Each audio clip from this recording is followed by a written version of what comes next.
Hi everyone, welcome back to Colleen's Cozy Corner. So we are back with another book review.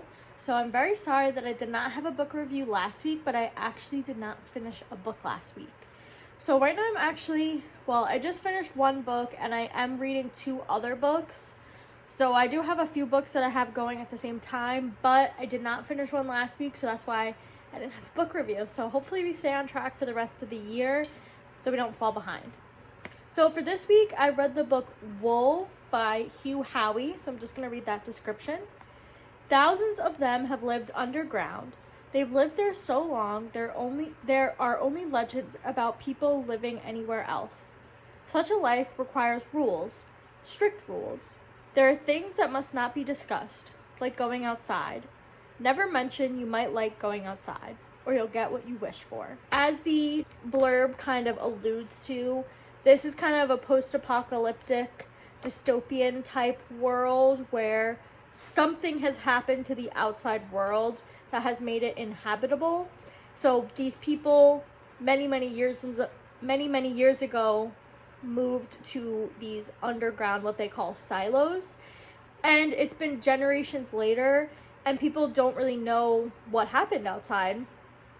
And as far as they know, they can't live outside. There is no, it's toxic air, it's whatever. So they can't live outside as far as they know. And if you say, I want to go outside, that is like the biggest no-no in the silo. So if you say, I want to go outside, they grant your wish, they put you in a suit, and you go outside. And throughout the book, what they call that, going outside, they call it cleaning, because they do have this camera on the outside of the silo that still can see the outside world. That's like their only connection to the outside that they have. So it's called being put to cleaning if you ask to go outside, or if you get punished for like some other kind of crime. We don't really explore that in the book, but they do mention in the past like other people that were put to cleaning because of crimes. So if you request to go outside, you get put to cleaning, you go outside. And the reason it's called cleaning, because every person who has ever left the silo after requesting to go outside or otherwise has cleaned the camera for the people inside the silo to see. And people don't really understand why, especially like, you're gonna die out there. Why are they cleaning the camera? So that's kind of how the book starts out. So that's not too much of a spoiler warning. That is like within the first chapter, that's what happens when you see somebody getting put to cleaning. This is where we're going to get into some spoiler warning, potentially. So if you haven't read the book or you're interested in reading the book, just go read the book, come back here. From the beginning, this was very much giving me Fallout vibes. So for those of you who are too familiar with the game series and or TV show Fallout, this is a show which is also post-apocalyptic, in which the world goes to nuclear war. There's bombs dropped all across the world and the earth becomes a nuclear wasteland. But there are these fallout shelters that people are able to go to protect themselves from the nuclear fallout. However, these shelters are not just a place for people to live until the world becomes inhabitable again. You find out like throughout the game and throughout the show that these were actually created as experiments by a corporation in order to basically see how humankind reacts to different situations. Like I know there's one where it's like 49 women and 1 man, and then there's another one that's like 49 men and 1 woman. So it's like this company wanted to see what would happen in all these different scenarios. I have Matt right here. He's my little Fallout expert. Do you have any more info to add about Fallout? No. Basically, what you're saying, yeah. They were running experiments on the people, but similar to Silo, these were safe havens. Yes. For population, for America to rebuild America at one point. Yes, that's what they were like originally supposed to be, and that's what the world thought they were. The world thought that in Fallout thought that these were safe havens, but you kind of learn that this big corporation. Well, they are safe havens. Just right. There's so many vaults that they are also running experiments on. That some of them are not necessarily safe havens, even though that's what they were meant to be. So from the beginning, those were definitely the vibes I was getting, where it was like, especially because Matt, that is definitely one of his favorite games is Fallout. So having that kind of background, I was kind of like, this is giving Fallout. I have a feeling that there's other silos. I have a feeling that there's going to be potentially some experimentation going on with humankind. So, spoiler. We do learn towards the middle of the book that there are other silos. I will say it hasn't necessarily been confirmed yet for me if there was experimentation going on within these silos or if these were truly just safe havens. But, you know, I kind of was... Matt is also reading Silo as well. He's not finished yet, so I can't spoil too much. But, you know, we were kind of on that track where it was giving Fallout. It definitely seemed like people... Like, information was being withheld from the people within the silo because they didn't know that there was other silos in the area.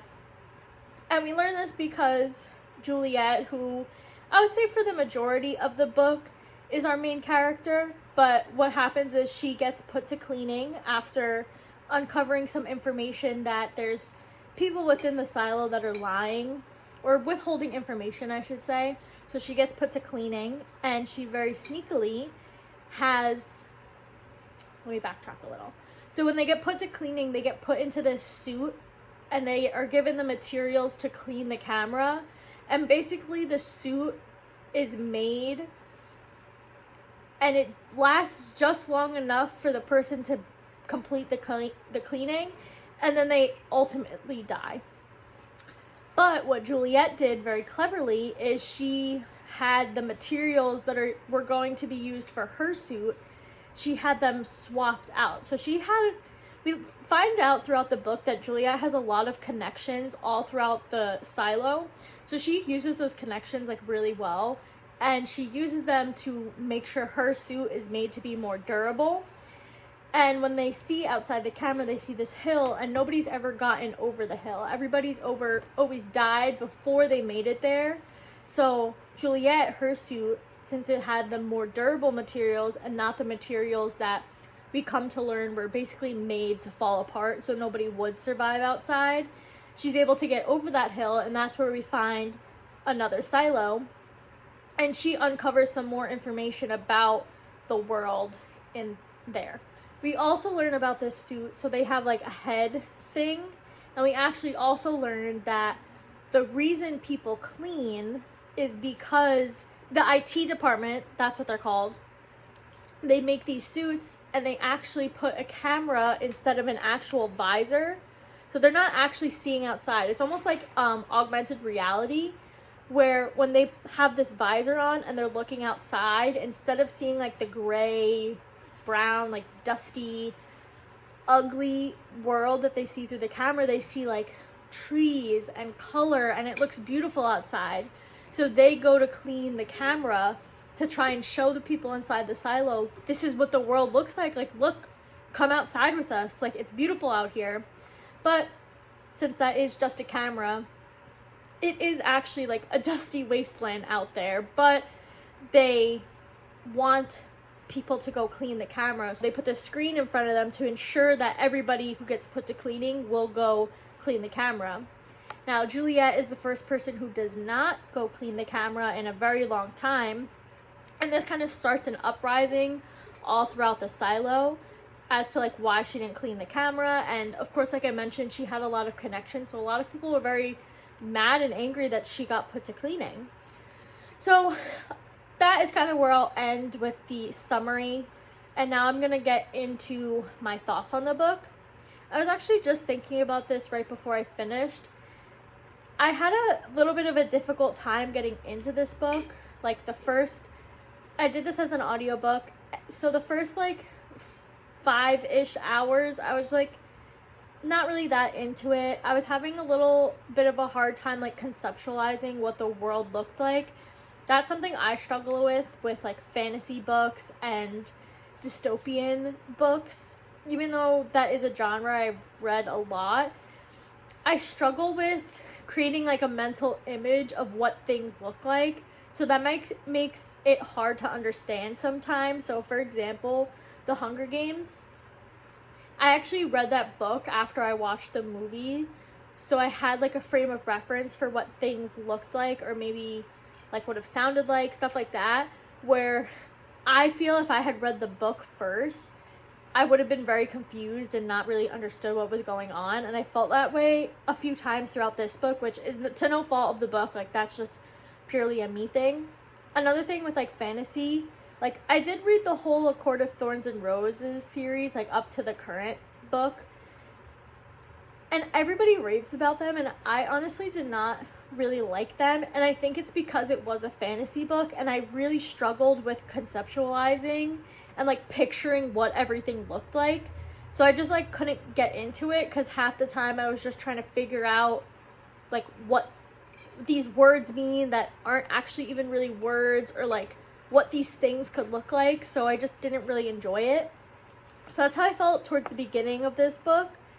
I also was thinking about, so this book is actually technically like a collection of stories.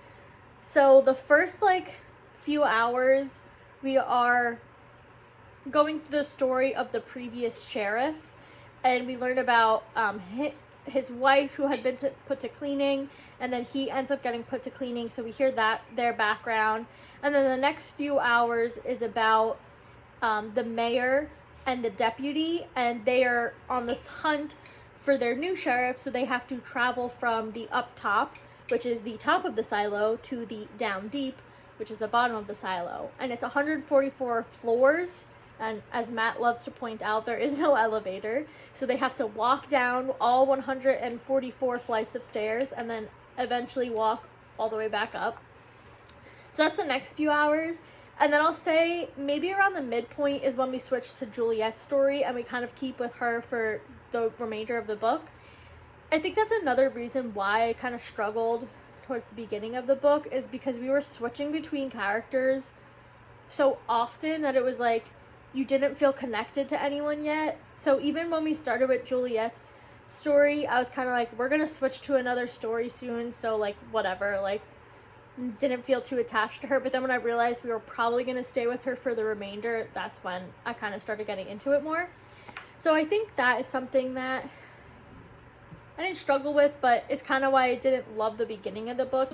Wool was originally a short story, and then when that did so well, the author created another short story, and then that also did well. So then he like kind of continued on with the story. And this actually is the first book in a trilogy. So it's like the first two parts of the book are those previous short stories, and then the story continues afterward. So I think that's why I didn't really enjoy the beginning of the book. I also feel like towards the end of the book, it was kind of like going back and forth between different storylines, like kind of quickly, and the narrator wasn't changing at all. So sometimes I found that confusing, because I didn't, like, if I paused and like came back a little bit later, I would kind of forget which storyline we were following, and then it would be, I would have to catch up, and I would not understand, have to like rewind a little bit. So yeah, towards the end it was just jumping around a lot, and I did find that to be a little bit confusing. But again, that's just because I did it as an audiobook, and since I listen at work, I'm not necessarily like intentionally listening the whole time. I'm kind of like sometimes listening in the background, which causes me to get a little confused. I will say I did give this book 3 stars. I did enjoy it, but like I said, I kind of didn't love the beginning, and then towards the end it started to kind of get a little bit jumpy, which I don't love. But yeah, it is a series, so I do plan on reading the rest of the books in the series. I actually only read this book because at work we just started a book club, and this is the book that was picked by everybody in the book club. I don't think we're going to be doing the rest of the books for the book club specifically, but I do plan on reading the rest of the series because it is interesting, And like I said, I have the suspicions that this is giving Fallout, especially... When's the first Fallout game from? Do you know? When? Yeah, like, even just a rough estimate. Long time ago. Long ago. 90s? The 90s? 97, 98, 2001. That's when it's all, like... it's not first person yet. Mm-hmm. Until, like, 2008. And then the best game, New Vegas, 2010. So which game do they introduce the, like, experiments in the different Fallout shelters? It's never really, it's like lore in the game. It's not really. But like even from the like the first game, that's like lore. I think so. Okay. I was just asking because this short story is from 2011. So I could definitely see this taking inspiration from Fallout. So I am interested to see if the other silos were similar to Fallout, in which there was kind of like experimentation going on. With Fallout, like, what's the point of the different shelters being experiments? Just kind of like for funsies? Yeah. Like, there's no like, we're doing this to see how we can best rebuild mankind, like none of that. Or is it kind of that? That's what it kind of is. But isn't one of them that they just put a jaguar in with all of them or something like that? I don't know, maybe. I feel like I've heard that before. A jaguar? Maybe. Like, they just let, like, wild animals loose or something. Like, obviously that's not helpful. That's just, like, you're just killing off people for no reason. Which was really cool, where there was, like, a vote. You get elected as the next overseer. Mm-hmm. And everyone's, like, it's weird because you see all the posters are campaigning against themselves. So it's like, oh, okay. I do this, vote this person for overseer. Don't vote me. So you're like, what? You find out that the vault sends the overseers to death. Oh, gotcha. Like, see, like, this is one, like, that's not for the betterment of mankind. That's just to, like... No, but it's to see... It's just a social experiment to see what people will do, but since but the if world... everyone gathered together and they didn't send someone to death... Yeah. Then they would have never... like, they would have been set free. Like, they never had to kill someone. Right. And so it gets down to, like, the last 4 people, and they end up killing themselves because of what they did to past generations. Right. Which, yes, it's a social experiment, but it's not doing anything to see how can mankind survive nuclear fallout. Like, it's just seeing how these people are going to react to the situation. Yeah, I think it's a more meta thing of how it's human experiments. Yeah, like social experiments. Yeah. In little microcosms of shelters. Anyway, back to Wool. I do not hope, but, you know, my suspicion from the beginning has been that these other silos are experiments in some way. So, you know, I'm interested to see the other books if that's explored. I'm interested if in the other books maybe there's people that live on the outside. I know from the start I also was kind of thinking that the world was not as uninhabitable as we thought. However, at the beginning of the book, the sheriff does presumably die. I mean, Juliet says that she sees him dead when she leaves the silo, so I'm presuming that is the truth and he is actually dead. So I am curious if maybe there's like, because in Fallout, what are those guys? The ghouls, who are like, as a result of the nuclear fallout, are basically like undead, right? They're irradiated people. Right. So, like, I wonder if there'll be irradiated people in Wool that are, like, inhabiting the nuclear waste Earth. Which, in Wool, they don't say what happened, right? We don't know if it's nuclear war, either. No, like, we don't know if it's nuclear, and to be honest, if it happened in the part that I read past Matt, it went over my head and I missed it. As far as I know, we're not really sure what's happened to the world. So, I'm sure that they'll explore that more. But yeah. It's a 3-book series, right? I believe so. I believe it's 3 books. Yeah. But yeah, I will definitely read the other ones just to kind of see where the story goes. See if my suspicions are right about the world being inhabitable. And if they're right about the other silos being experiments. Both of those I am drawing from what I know about Fallout. And another thing, this is actually also been adapted into a TV series. So the TV is called Silo. I believe it's on Apple Plus. And this is actually called the Silo series. So if you don't want to read the book but you think the story is interesting, you can watch it on Apple TV. We're definitely going to be watching it once we finish the books. So yeah, thank you again for tuning in to Colleen's Cozy Corner and this week's book review. I hope you enjoyed it, and I'll see you next week. Bye!